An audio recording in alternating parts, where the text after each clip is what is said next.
नमस्कार बच्चों, kids world में आपका स्वागत है। आज हम आपके लिए लाए हैं एक बहुत ही खूबसूरत कहानी, चमत्कारी दीपक और मेहनती लड़का। एक गांव में करण नाम का एक गरीब लेकिन मेहनती लड़का रहता था। वह अपने माता पिता के साथ एक छोटे से घर में रहता और दिन भर खेतों में काम करता। हालांकि वह गरीब था, पर उसका दिल बड़ा था। वह हमेशा दूसरों की मदद के लिए तैयार रहता। एक दिन करण जंगल से लकड़ियां काटकर लौट रहा था।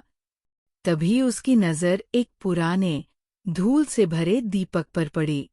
दीपक चमक रहा था, जैसे उसे कोई पुकार रहा हो।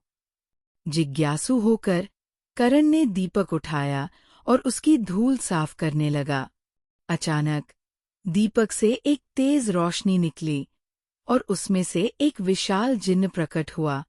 जिन्न ने कहा, मुझे इस दीपक में कैद हुए 100 साल हो गए हैं। तुमने मुझे आजाद किया है, इसलिए मैं तुम्हारी 3 इच्छाएं पूरी करूंगा। सोचो, तुम्हें क्या चाहिए? करण ने कुछ देर सोचा और फिर कहा, जिन्न जी, मेरी पहली इच्छा है कि मेरे माता पिता हमेशा स्वस्थ और खुश रहें। जिन्न ने मुस्कुराकर कहा, तुम्हारी ये इच्छा पूरी हुई। फिर जिन्न ने पूछा, दूसरी इच्छा क्या है?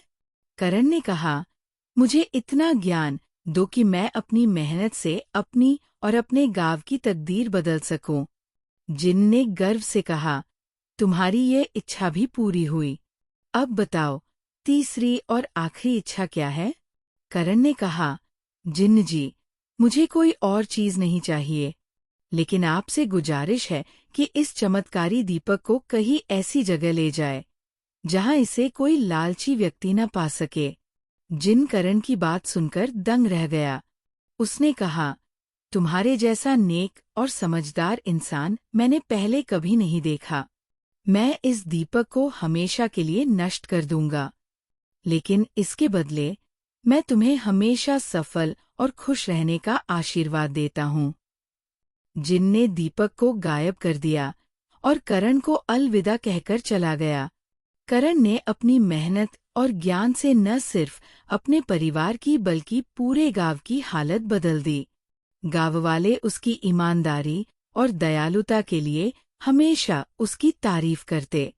कहानी की सीख: सच्चा धन इच्छाओं में नहीं, मेहनत और अच्छे विचारों में होता है। तो बच्चों, तुम्हें ये कहानी कैसी लगी? अपने विचार और प्रतिक्रिया को शेयर करें। हम जल्द ही एक और कहानी के साथ वापस आएंगे। तब तक हंसते रहो, मुस्कान बनाए रखो।